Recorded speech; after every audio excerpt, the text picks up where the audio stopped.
ang tao galit. And if a government would have to deal with this kind of situation, that there's lack of confidence, maraming uncertainties, talagang masama para sa bansa. Saan tayo pupunta dito? Well, hindi naman natin masabi, no? Parang kung ano yung direksyon ng ating bansa, kung saan siya mapupunta. But definitely, we have to correct what's happening. Definitely, we have to address the political corruption that we are seeing now, the moral degradation in the institutions, in the persons involved in the institutions, not only sa executive, but we see it now in Congress, both in Congress and in the House of Representatives and the Senate. And parang palala ng palala. And I'm afraid for our country. I have the trust. I have this faith in our people, but we have to act. We cannot just stand idly and just watch. We really have to act on all these things and address the problem of our country. Ito ba ang pinakamalala? Ito ang pinakamalala, boy, kasi yung nakita natin ngayon, yun na yung budget process. Now we have 6 trillion in budget, di ba? Tapos, of course, inuutang natin dyan almost 2 trillion a year just to cover up the budget. Yung paggawa pa lang ng budget, inaayos na nila, meron na silang hatian, at nagkakaprograma sila sa insertions, as we have heard. Kasi di ba, pagka nag-present ang Pangulo ng budget, ipipresenta niya sa Kongreso, i-review yan ng lahat. Makikita mo na. Like when I was a congressman in the 3rd district, alam ko na yung pupuntang budget sa distrito ko. And then outside of that, people lobby for more budgets in their district, kung ano kailangan nila. Kailan nangyayari yung lobbying ngayon, Mike? That's even before the BICAM? Or is it during the BICAM? It's even before the BICAM, and it especially happens during BICAM. Kasi parang sa BICAM, maliit na grupo na lang eh. Na Committee on Appropriations, which is Saldico, and at that time, ito Senator Grace Poy, na Committee of Finance sa Senado. Dapat pinasok na lahat ng budget doon. Inaayos nila yun, kung ano yung mga kailangan nilang gusto nilang ilagay na flood control projects, ilalagay nila doon. And then, upon release, may mga kausap na rin sila in the districts. And I'm sorry boy for saying this, at kailangan lamang ito na tabayan, ang tinuro ng sindikato, si Presidente. Committee on Appropriations, Saldico, fixes all the budget, ayusin natin ang kontrata, Speaker of the House, Martin Romualdez, aprobahan nila yon. Pagkatapos pipirma ng Pangulo ang releases ng mga pondong to. Kaya sinabi ko na nga, nung nakita ko na at sinabi ni Saldico na di-deliver siya ng pera kay Presidente, organisado to. Okay. Sabi nung unang video ni Zaldico, siya nautusan ng Presidente na 100 billion insertion, siya ang nagsabi na hindi pwede, ang 50 billion, ganito, in excess. We all saw that, yes, diba? Yes. Explain to us more kung ano ang nangyari doon. Okay, initially kasi, when Gutesa came out, in fact boy, ang panawagan ko was, you have to present Martin Romualdez. Kasi ang sabi ni Gutesa, nagdi-deliver kami ng pera kay Martin Romualdez.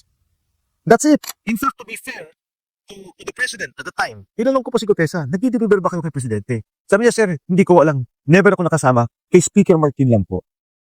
Ngayon, nagulat ako, lumabas si Saldico, and he was already saying, na hindi, nag-deliver ako kay Presidente. Yan na sa akin, nagulat ako, na sinasabi ko na, eto pala from day one, na may sinasabi ka na may 100 billion, may 25 billion. Anong naging reaksyon?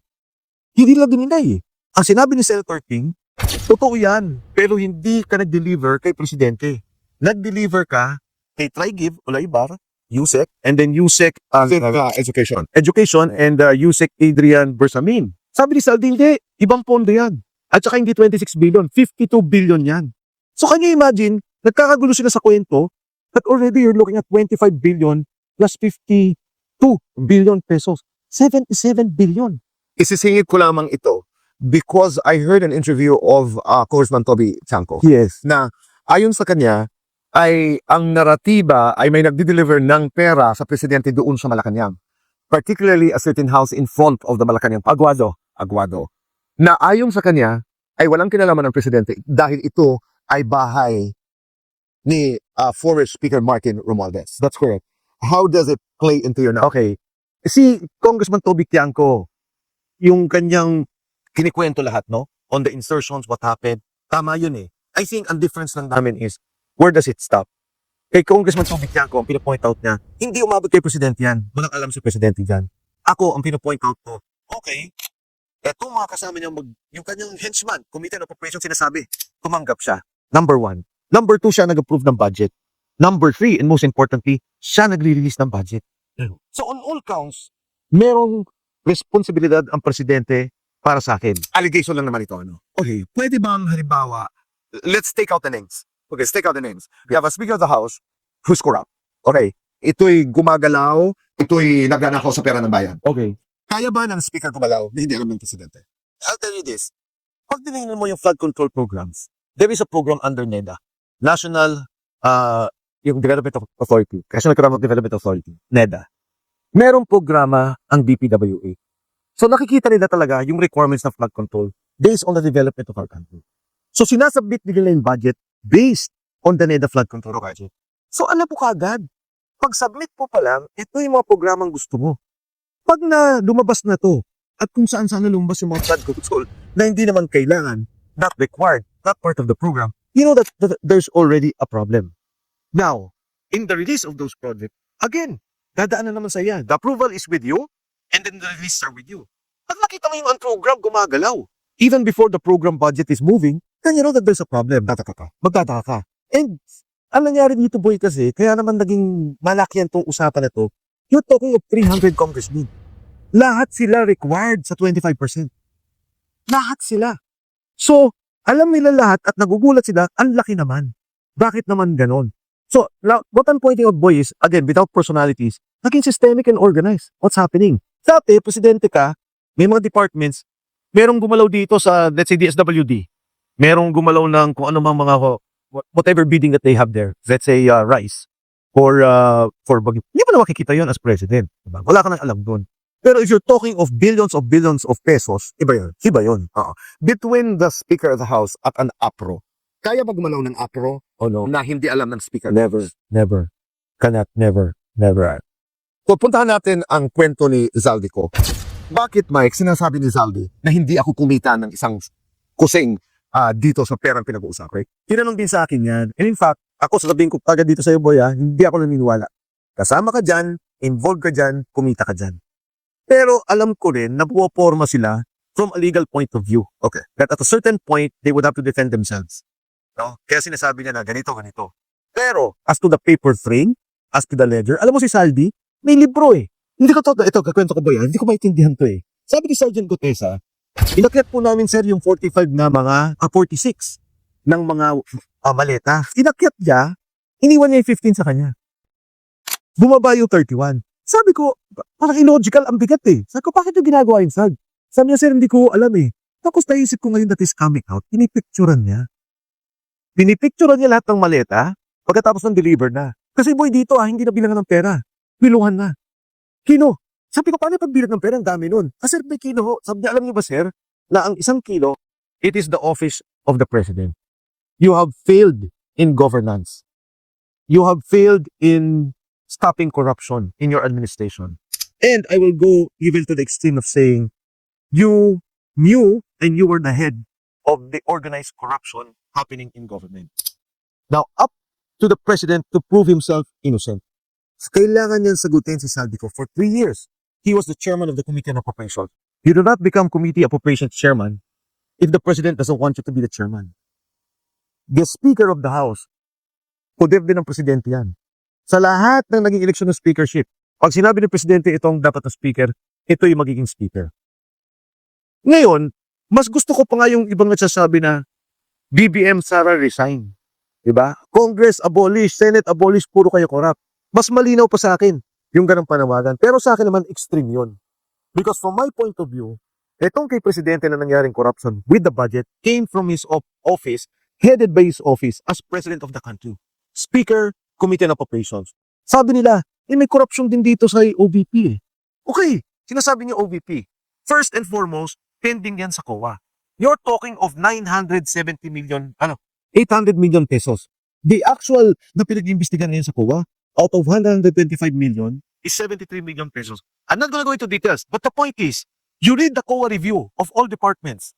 On average, DSWD, lacking of documents, deficiencies, 5 to 10 billion. Pumunta ka ng DPWH, 50 billion pesos. Pumunta ka ng Department of Health, lacking in documentation, requirements, deficiencies, rejected, disallowed. Ilan tong bilyong piso? Ang punto ko, yung mga opisina lahat nagkakaproblema from time to time as a public office because when the COA reviews your budget, you have to make proper submission. You have to complete the requirements. Lahat kami may mga pending reviews. Pero itong corruption na nangyari, na insertion, delivery, klaro laking kwento ni Saldico. Klaro na nakikita natin sa program funds. So, going back to my point, sabi mo, re-reject lang nila, hindi totoo. Tama. At yan naman talaga magiging legal position ng mga taong to. Pero, hindi tanga ang taong bayan.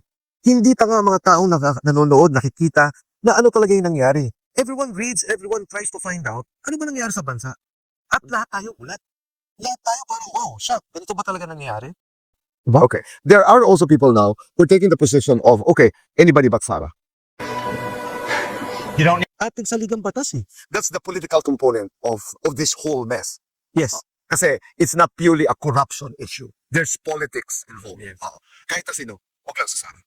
Okay, ako, nung eleksyon, ang kakampi ko si BBM at si Inday Sara. I've never spoken against the president until this time. Bro. I've been very quiet. I'm in the private sector, tahimik ako. When Gutesa came out, Saldico came out, and I saw the entire process of what they were doing, grabe. Ngayon, if you observe and if you notice, talagang lumalabas ako at nagsasalita. At walang kinalaman dito ang former President Gloria Macapagal-Arroyo. Wala. You were asked by the former president to speak out, to take care of Gutesa. Walang kinalaman dito si former President Gloria. Yes, and now I've been coming out on my own. I don't need President Gloria Macapagal-Arroyo to guide me or to tell me where to go. Good, to be fair to GP Inday na, hindi kami nag-usap, kami nakikita. Number one, inaatake niyo siya dahil kung sa naging problema ng tatay niya. Hindi naman problema ni Inday Sara yung EJK eh. Nung mayor naman siya, wala namang EJK. If Inday Sara will resume the presidency, whatever personal sentiment she has, whatever hurt, whatever feelings of hatred and anger that she has to set it aside. Kailangan bansa ang unahin mo. Tanggalin niya yung sentimiento, bansa ang unahin niya. At inuulit ko, in the next 2 years, assuming nakapag-assume siya at puro away, puro gantihan, hindi, she will not be the correct president in 2020. Kasi nasabi ko lamang ay kung saan ang gagaling itong attitude na ito, itong attitude towards VP Sara, nanuntok ng mayor. Di ba yung nakita ko, ay so alupe. Yes. On, Pero alam mo, boy, sa atin, gumagawa lang sila ng rason. Kasi kahit na nakita ko nanuntok siya, hindi ko rin gusto yun. Although nung that time, mayor pa lang siya, bata pa lang siya, and then nung meltdown, ito, gagamitin yung rason versus the corruption that's happening in the country, versus what is being ravaged, the plunder that's happening. Walang ospital yung mga tao, walang edukasyon, binabaha, maraming nalunod, because meron ka lang nakikitang problema dito sa tao. does it make sense to you? Doesn't make sense. Lahat tayo may problema eh. Ako, nagkakaroon ng problema. Hindi ka naman perfecto. Nagagalit ka. Pumipitik ang ulo mo. I'm sure, boy, it happens to you. Yeah. But if you will use that on a question of governance, on a question of moral and political correctness, That's a succession. and succession, parang mali naman ata. Di ba? Parang mali naman ata na, wag na lang yan kasi bahala na lang to. Nakawan lang tayo na the next 2 years o bahala lang yung nangyaring nakawan for the past 3 years. Kesa naman ito. Parang mali. Yun, may mga, of course, may mali yun. Okay, with the rally that happened yesterday, at saka the rally for transparency of the Iglesia ni Cristo, anong basa mo, Mike? The people will have their own conclusion of what really transpired in the country. And I am very confident and I have faith in the people that they will do what is right. They will do what is best for the nation and what they see is what is happening to us. Mike, anong panawagan mo sa taong bayan at ang panawagan mo na may kinalaman kay Sergeant Gutesa? Unang-una para kay Sergeant Gutesa, yung po mga taong may hawak sa kanya, nakuha niya na yung gusto niya eh. Nagawa niya na ho yung recantation, na videotape yun na ho siya. Yung sundalo yung taong yan, nagsilbi niya yan sa bayan. At nung lumabas siya, yun din ang paniwala niya. Nagsisilbi siya sa bansa. Kung pwede ho, pakawalan niyo na. Pabayaan niyo nang bumalik sa pamilya. Doon naman po sa ating mga kababayan, ako, malinaw ang issue. Si Saldico, Chairman ng Operations, siya gumagawa ng pondo ng gobyerno, kasama si Speaker Martin Romualdez, kasama ang Pangulo, merong korupsyon. Ginagawa nila yung korupsyon at umamin na naman sila sa bigay ng pera. Kailangan po nating lumabas. Physically, boy, we have to come out. We have to campaign. We have to talk to people. Kailangan po nating itulak tong isyong to dahil hindi naman to para sa atin na lang eh. As I've said, ako, paparating na ako sa pagiging senior citizen. Ayokong maiwan yung anak ko na lumalaki at ito yung nakikita niyang bansa, ito yung nakikita niya kinabukasan. Bakit po tayo kailangan lumabas? Kasi pag lumabas po tayo, dyan na lalabas ang mga armadong serbisyo, ang mga gobyerno, ang mga negosyante. Hindi lang to the military and the AFP. I'm talking of the business sector. I'm talking of civil institutions. Nasabihin nila, ayaw na namin to. Dahil yung ginawa nilang korupsyon dito sa ating bansa, masyadong talamak, masyadong garapan. Mike, maraming salamat.